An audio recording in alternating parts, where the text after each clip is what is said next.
Apa yang disampaikan Heri Pras sangat keluar dari substansi dan otentisitas kitab Qurratul Uyun. Mari kita di hari ini hari itu.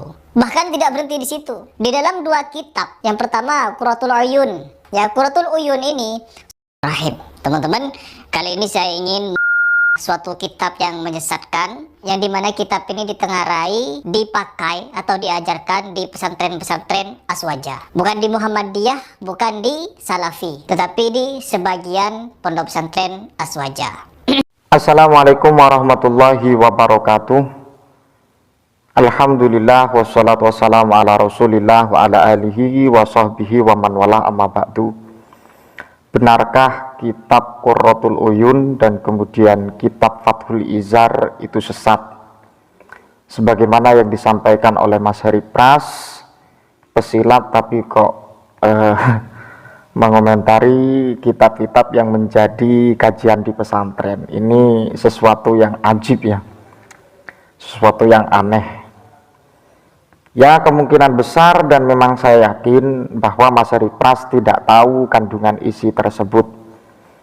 Mungkin juga Mas Heri Pras mengetahui kitab Qurratul Uyun atau kitab Fathul Izar itu dari berbagai media, dan kemudian tidak dipahami secara utuh bagaimana konteks yang disajikan dalam kitab Qurratul Uyun. Kalau memang dikatakan kitab Qurratul Uyun itu adalah kitab sesat, maka pastinya ulama-ulama di pondok pesantren tidak akan membacakan kitab tersebut kepada santrinya. Ini jelas ketika kitab tersebut adalah kitab yang sesat. Apalagi Heri Pras membawa-bawa nama Muhammadiyah dan kemudian Salafi dan kemudian Aswaja yang tekun membaca kitab Qurratul Uyun. Kalau Muhammadiyah tidak, kalau Salafi tidak. Heri Pras, saya rasa Anda itu kurang begitu paham bagaimana otentisitas sebenarnya dalam kitab Qurratul Uyun. Jelas ketika dikatakan sesat, maka ulama-ulama yang ada di pondok pesantren yang membaca kitab tersebut adalah pelaku dosa besar karena sudah sesat. Tapi nyatanya dan faktanya di Indonesia itu pondok pesantren masih eksis membaca kitab tersebut kepada santrinya.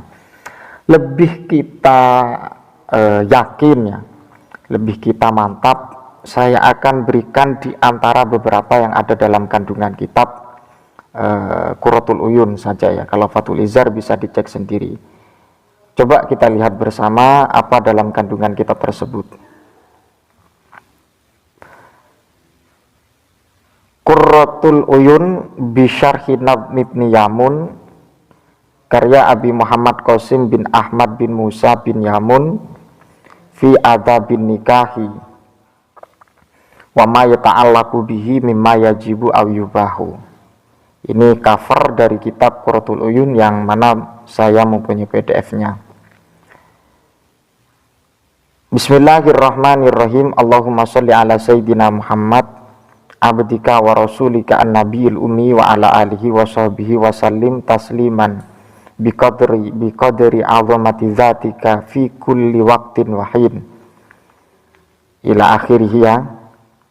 Wa ba'du falamma kana nikahu min a'zami asbabil i'tisam wa akbari da'in ila ta'affuf wa tahassun minal auzar wal asam.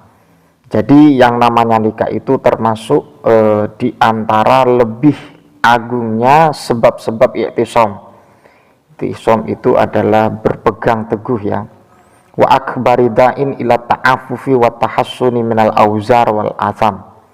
Dan juga lebih besarnya sesuatu yang mendorong ila ta'affuf terhadap apa ya istilahnya itu dijaga, wa tahassun dan kemudian menjaga diri, minal auzar dari dosa, wal asam juga dosa.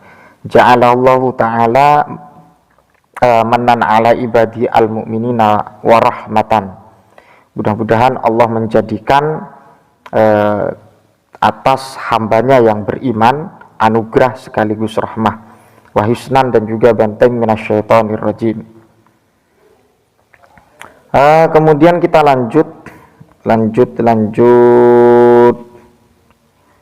Ini Qala al-ulama'u rahimahumullahu ta'ala tustahabbu al-bada'atu bilhamdi li kulli musannifin wa mudarrisin wa khatibin wa mutazawwijin. Ini kandungannya dari maqalatul ulama yang tertera atau yang tertulis dalam kitab Qurratul Uyun. Disunnahkan bagi orang yang mengarang kitab atau mudarris, dan kemudian khatib, orang yang berkhutbah, dan kemudian orang yang melamar, dan kemudian orang yang ingin melakukan sunnah Rasul yang berupa nikah, maka disunatkan untuk melakukan permulaan dengan alhamdu, memuji kepada Allah. Ini kan sesuatu yang memang dianjurkan, sekalipun tidak wajib, tapi dianjurkan. Apakah kitab ini dikatakan sesat? Ini kan tidak logis. Apalagi qala al-Qurtubi ala qaulihi alaihi salatu wassalam, ini juga mengutip dari Al-Imam Al-Qurtubi. Al-Imam Al-Qurtubi kita tahu siapa beliau. Beliau adalah ulama yang memang keilmuannya tidak diragukan lagi, apalagi beliau mempunyai kitab Tadhkirah lil Qurtubiyah. Kemudian terus lanjut, kemudian juga ada beberapa hadis yang ditampilkan dalam kitab Qurratul Uyun. Akhraja al-Hakim wal Baihaqi an Jabir radhiyallahu an qala Rasulullah sallallahu alaihi wasallam ma an'amallahu la 'abdin min ni'matin faqala alhamdulillah illa adda syukraha fa in qalaha as-saniyata jaddadallahu lahu thawaban fa in qalaha as-salisata ghafarallahu lahu dzunubahu. Ini dalam kitab Al-Jami' As-Shaghir. Kalau anak pesantren yang sering mengkaji kitab Jami' As-Shaghir pasti tahu. Ini ada beberapa riwayat hadis yang ditakhrij atau yang dikeluarkan atau diriwayatkan dari Al-Hakim, Al-Baihaqi, yang diriwayatkan dari Jabir radhiyallahu an. Baginda Nabi Muhammad sallallahu alaihi wasallam bersabda ya, ma'an amallahu ala abdin min ni'matin, tidaklah Allah memberikan nikmat kepada hamba kemudian berkata alhamdulillah illa adda syukraha, maka hamba tersebut sudah melaksanakan syukur kepada Allah atas nikmat yang diberikan. Juga ada juga wa akhraja ad-Dailami. Wa akhraja ad-Dailami an Ibnu Umar, ini bukan dalam substansi yang dikupas oleh Harry Pras tentang masalah jima dan kemudian nikah, tapi ini dalam sisi mukaddimahnya sudah ada beberapa kajian dalam hadis. Apakah ini dikatakan sesat? Ini kan Harry Pras kan tidak mengetahui kandungan kitab tersebut. Kalau toh andaikan dia tahu, maka tidak akan pernah mengatakan bahwa kitab Qurratul Uyun dianggap sesat. Ini sekedar yang bisa saya sampaikan untuk masalah dalam isi kitab tersebut. Terus kemudian berbicara dalam konteks kitab Qurratul Uyun seringkali, dan memang coba dicek sendiri ya.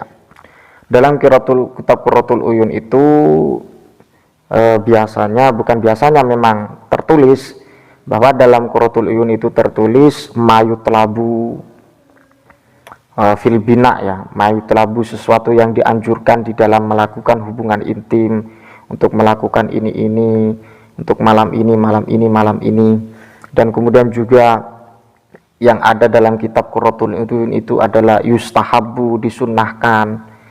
Bukan berarti difahami seluruh kitab Qurratul Uyun itu harus dilakukan, tidak seperti itu. Ketika harus dilakukan dan mempercayai dengan hari-hari yang ditentukan dalam kitab Qurratul Uyun, maka itu bisa menakuti masyarakat dan juga membahayakan masyarakat. Tidak seperti itu, bahwa mayutlabu itu dianjurkan, cuman dianjurkan, bukan berarti harus dilakukan.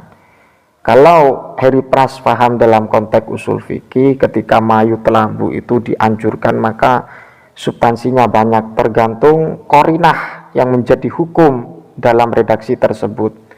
Mayutlabu dianjurkan, bisa ranahnya hukum wajib, hukum sunnah. Kemudian apalagi redaksi yang seringkali diungkapkan dalam kitab Qurratul Uyun itu adalah mayustahabu, yustahabu, dan kemudian yutako, perlu diperhatikan. agar tidak melakukan ini. Bukan berarti harus dilakukan secara wajib. Apalagi ada istilah dari Harry Pras, ini kitab ini ada wujud i'tiqad, hari ini tidak seperti itu Pak ya.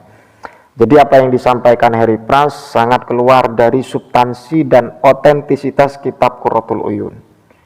Mari kita untuk memahami kitab dan juga menghukumi apa yang dilakukan oleh orang-orang Islam, khususnya warga Nahdliyin dan apalagi santri-santri yang mengkaji kitab Qurratul Uyun, para ulama dan para kiai, kok dikatakan sesat, ini gimana Harry Pras?